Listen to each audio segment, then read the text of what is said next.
Hello everyone, my name is Anthony R. Green, and I'm a composer, a performer, and a social justice artist. My compositions span from solo to large ensemble pieces, but I focus primarily on chamber music. My absolute music is concerned with a hyper-focus on color, texture, and transition, while my programmatic music strives to communicate specific ideas, emotions, or to challenge audiences to think and be uncomfortable. Such music often utilizes literary sources, visual art inspirations, and stories related to social justice as a foundation to create a composition. As a performer, I focus on piano and extended vocal technique. My piano rep includes works from the repertoire such as Chopin Etudes, Bach Suites, Debussy Images, and more. I also cherish performing contemporary and original works. As an experimental vocalist performer, I combine extended vocal techniques with movement and digital elements such as projected still and moving imagery and fixed media audio. In doing so, I create multi-sensory experiences for audiences, and I often incorporate audience participation into such creative experiences. My performance practice also includes performance art, as it's usually referred to and practiced within the visual art realm, having performed such works at Studio Ilka Teurich in Hanover in Germany, Podium Vocal in The Hague in the Netherlands, and Spike Gallery in Berlin, amongst many other places. As a social justice artist, I use music, performance, and other avenues such as lecture, scholarship, event organizing, and more to keep certain topics in conversation. My research focuses on the music of Black composers throughout history and geography, with a special interest in young, living Black composers from around the world. An equal focus is upon Black people who have been murdered by police officers in the United States and abroad, and I often recite these names in an effort to have their deaths not be in vain, to provoke audiences to question their relationship with the United States and with authority, and to honor the host of people, regardless of race, who have been killed because of any form of otherism. My music and performances have also commented upon transgender issues, immigration, the power of women, intersectional Black queer issues, the Syrian refugee crisis, and much more. Other areas of my practice include creative writing, conducting, and pedagogy. I've written short stories and poetry which have been included in select anthologies, and I've also written libretti for use in my own operas. I've had the pleasure to conduct some of my own pieces, as well as works by James Rafford, Jeffrey Colazzo, Yorgos Christofi, Elizabeth Komnenellis, John Drumheller, Frederick Ruzhevsky, and others. As a pedagogue, I've taught, mentored, and coached privately for about 16 years. I've also taught courses at the University of Colorado at Boulder. I've given lectures at numerous institutions in the United States, the Netherlands, Turkey, Germany, Norway, and I'm currently a visiting professor of composition at the University of Hartford.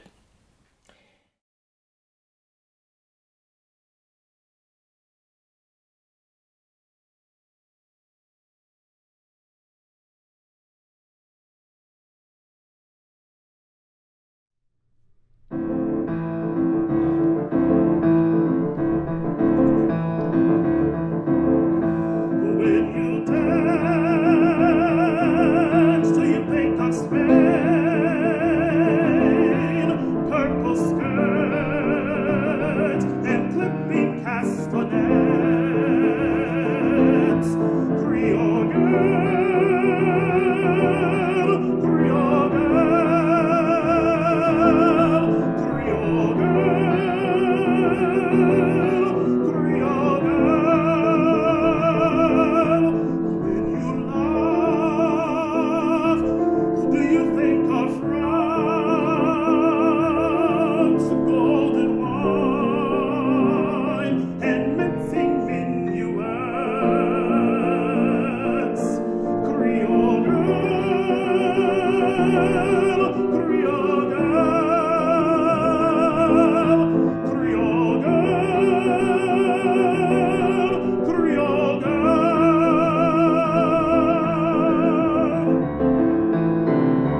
In 1984, I was born on Nacotchtank or Anacostan land, which is known more commonly today as Arlington, Virginia.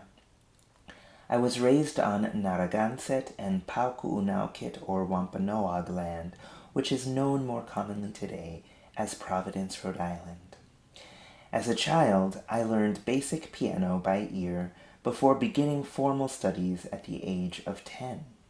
But throughout these formative years, I would make transcriptions, arrangements, add instrumental parts to musicals for high school productions, compose gospel music for the various choirs at my church, and compose pieces for me to play at chamber music camp or pieces for my friends and family as gifts. My undergraduate studies at Boston University started as a piano major, but I switched to composition in my sophomore year after a composer classmate of mine, Naftali Schindler, highly suggested I double major, and the rest is history. After BU, I received a master's degree at New England Conservatory, then began doctoral work before moving to Europe in 2013. After a lengthy period of engaging in various activities, I finally found and embraced the social justice element of my practice in 2017 with much help from performance artist Helena Metaferia, visual artist Christy Chan, and focused time as a resident at the Bemis Center for Contemporary Arts in Omaha, Nebraska, which was Oceti Shawkoween land. 4 years before this residency, in 2013, I co-founded Castle of Our Skins with my good friend Ashley Gordon, who's an incredible violist. Castle of Our Skins is a concert and education series organization. We're dedicated to celebrating Black artistry through music. What does that mean? Well, in fulfilling our mission, Castle of Our Skins holds public events for audiences of all ages that introduce concepts and issues pertaining to Black artistry as well as music composed by Black composers. We work with various creatives such as spoken word artists, dancers and movement artists, fashion designers, culinary artists, historians, poets and writers, visual artists, multimedia artists, textile artists, and more. And we do all of this to create projects that engage in multiple senses, all working together to enhance one's engagement with Black artistry. Through all of this, music is our focus. It's our foundation. It's our body and soul. Castle of Our Skins began as a small idea, yet quickly ballooned into a passion project for Ash and myself. Through Castle of Our Skins, we've had the pleasure to learn and grow as thought leaders, conduct research at the Center for Black Music Research, the Schomburg Center, the Library of Congress, and at other institutions as well. We've had international opportunities. We've started and continued a host of important conversations, and we've met so many wonderful people who support our work or are involved in similar research. The pandemic has forced us to reimagine our work in the context of digital content, and since March 2020, we've created hours of content for audiences of all ages. If you would like to learn more about Castle of Our Skins and donate to continue our work, please visit us at www.castleskins.org.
On a personal note, the general dominance of white supremacist and heteronormative social thought and behavior has definitely had an impact on how I grew up and who I am today. It's embarrassing to say this, but media shaming of black people, especially black men, made me feel embarrassed to be black and male when I was growing up. Homophobia made me feel embarrassed to be queer in any type of public way, but especially with regards to my family. Further still, the racism I experienced amongst gay and queer men also reified my disdain of being both black and queer. Yet we as queer people, black people, marginalized people, intersectionally othered people, we know that we can't escape our nature. We can't escape the way we came into this world and the way we came into ourselves. At least most of us can't. I had no interest in or ability to lighten my skin, reshape my face, and do physically invasive things to make me pass as white. And while some people have mistaken me for Latinx, I also had no interest in taking on this identity either, despite my relationship to being black as a child and youth. With regards to being queer, I definitely had no interest in changing my sexuality. But knowing that heterosexual people were disgusted by public queer expressions of love and affection to a point that could possibly lead to violence, this scared me. This scared me quite a bit. I had no real desire to pass as straight, but I also didn't really care if people thought I was straight. I didn't wear my sexuality on my sleeve or on my chest, mostly because of the various spaces I occupied as a public person, especially as a church musician and a classical pianist when I was growing up. My blackness already was an issue for others as a classical musician, and that's sadly still true today. My queerness could be sublimated, similar to composers such as John Cage, Aaron Copland, and to a certain extent Leonard Bernstein. However, one of the best aspects about growing up, maturing, researching the plethora of contributions from great black and queer musicians throughout history and geography, and coming into your own identity, is the freedom to be who you are, fearlessly, boldly, without regard to bigots. Moreover, as a thought leader and a social justice artist, I want to, as the great Julius Eastman so articulately stated, I want to be a musician to the fullest, a homosexual to the fullest, and black to the fullest, not just for myself and for my sanity, but also so that the next generations won't go through some of the crippling psychological pain I experienced for the convenience of others. With that, you can check out my work and music on my website, www.anthonyrgreen.com, and you can experience more of my practice by following me on social media, Facebook, Instagram, and Twitter at Piargno84. That's at Piargno84. Thank you so much.